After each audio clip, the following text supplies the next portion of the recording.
Hello friend, आपका स्वागत है ब्रिलियंट नॉलेज एकेडमी पर। आज हम नया चैप्टर पढ़ेंगे संख्या पद्धति। इसमें हम कुछ बेसिक परिभाषा के बारे में बात करेंगे। तो यहाँ पे पहली परिभाषा है प्राकृतिक संख्या, है ना। तो प्राकृतिक संख्या क्या होती है, तो इसके बारे में हम देखते हैं। गिनती की सभी संख्या प्राकृत संख्या कहलाती है। यह कहाँ से स्टार्ट होती है? एक से स्टार्ट होकर अनंत तक जाती है। मतलब वो सारी संख्या है जिसे हम गिन सकते हैं, है ना। एक से लेके अनंत तक वो संख्या क्या कहलाएगी? आपकी प्राकृतिक संख्या कहलाती है। सबसे छोटी प्राकृतिक संख्या क्या होती है? एक, क्योंकि हम एक को ही गिनते हैं, है ना। यहाँ पे जीरो को प्राकृतिक संख्या नहीं लेंगे, क्योंकि जीरो आप नहीं गिन सकते हो, है ना। हो गया क्लियर? ठीक है, चलो। तो ये आपकी हो गई यहाँ पे प्राकृतिक संख्या हो गया क्लियर। नेक्स्ट डेफिनेशन देखते हैं। पूर्ण संख्या क्या होती है? तो पूर्ण संख्या के बारे में जानते हैं। प्राकृतिक संख्याओं के समूह में शून्य को भी शामिल कर लेने से जो प्राप्त संख्या होगी, प्राप्त संख्याओं के समूह को क्या कहेंगे हम? पूर्ण संख्या। मतलब प्राकृतिक संख्या तो रहेगी सही, बस इसमें हम यदि शून्य को भी शामिल कर लेते हैं तो वो संख्या क्या कहलाएगी? आपकी पूर्ण संख्या कहलाएगी। हो गया क्लियर, है ना। चलो अगली डेफिनेशन देखते हैं यहाँ पे। पूर्णांक संख्या। अब आपसे क्या पूछा है? ठीक है, किसके बारे में जानना है आपको? पूर्णांक संख्या के बारे में। तो क्या होता है कि जब पूर्ण संख्या को धनात्मक और ऋणात्मक चिन्ह के साथ व्यक्त किया जाता है तो वे संख्या क्या कहलाएगी? आपकी पूर्णांक संख्या कहलाती है। यह माइनस इन्फिनिटिव, है ना। तो इन्फिनिटिव का देखो ये सिंबल्स, माइनस इन्फिनिटी से लेकर प्लस इन्फिनिटी तक होती है। मतलब इसमें वो सारी संख्या आ जाएगी जो धनात्मक भी होती है और ऋणात्मक भी होती है। -1 से इनफाइनाइट, ये संख्या क्या कहलाएगी? आपकी ऋणात्मक पूर्णांक संख्या। ये जो जीरो है इसको हम बोल देंगे उदासीन पूर्णांक संख्या। क्यों? ये न तो ऋणात्मक है और न ही धनात्मक पूर्णांक संख्या है। हो गया क्लियर।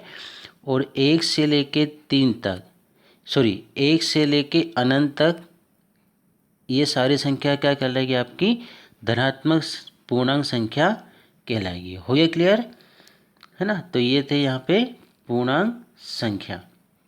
आगे पढ़ते हैं हम सम संख्या। अब इसके बारे में तो आपको पता होगा, है ना, कि जो 2 से विभाजित हो वो संख्या क्या कहलाएगी? आपकी सम संख्या कहलाती है। जैसे 2, 4, 6, 8, 10, 12, ये सारी संख्या क्या कहलाएगी? आपकी सम संख्या। क्यों? क्योंकि ये 2 से विभाजित हो रही है। हो गया क्लियर। चलो आगे देखते हैं नेक्स्ट डेफिनेशन। विषम संख्या। विषम संख्या भी आसान है ना।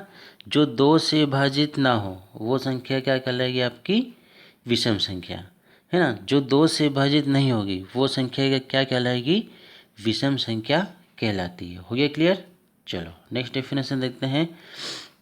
हाँ, भाज्य संख्या।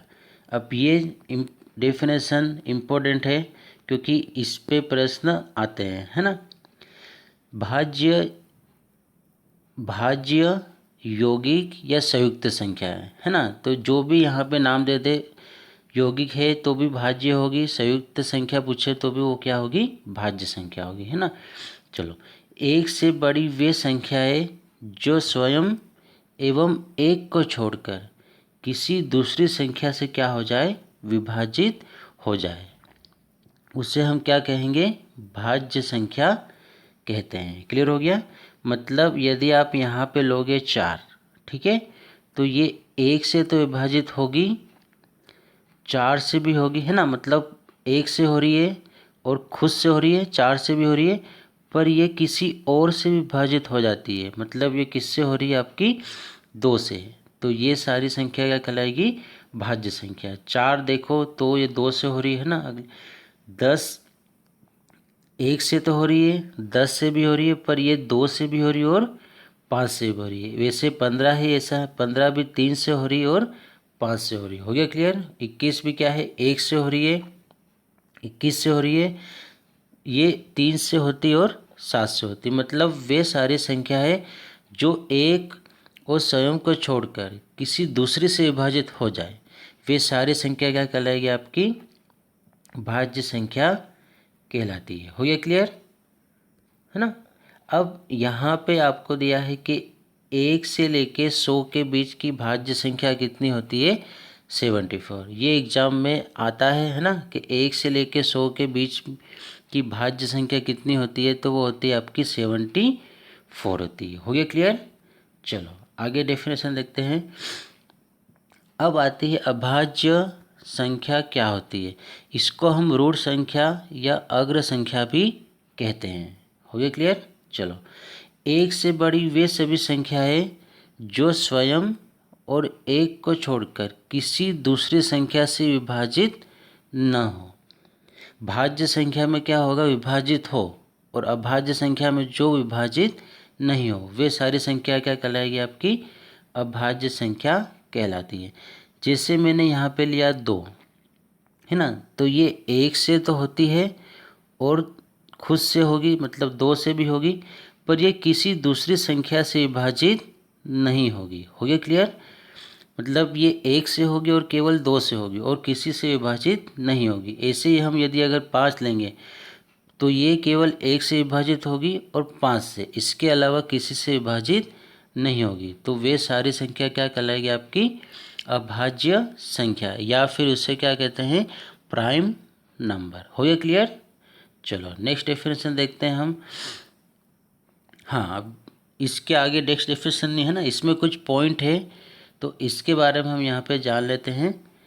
1 से 100 के बीच कुल कितनी अभाज्य संख्या होती है, तो 1 से 100 के बीच में कुल 25 अभाज्य संख्या होती है ना। ये यहाँ से देखो 2 से स्टार्ट कर 3, 5, 7 ऐसे ये 97 तक होती है। तो टोटल ये कितनी होती है, आपकी 25 होती है। हो गया क्लियर।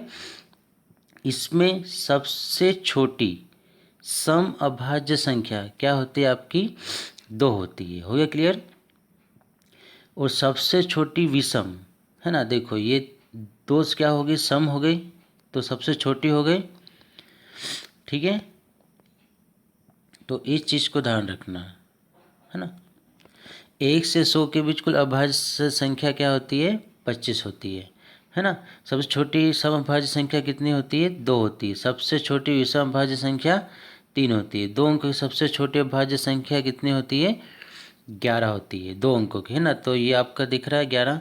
और 2 अंकों की सबसे बड़ी अभाज्य संख्या क्या होती है, 97 होती है ना। तो ये कुछ पॉइंट थे, तो ये इस पॉइंट को आपको ध्यान रखना है। तो आज का वीडियो इतना ही। अब नेक्स्ट पार्ट में मैं कुछ डेफिनेशन और बताऊंगा, है ना। तो थैंक यू, धन्यवाद।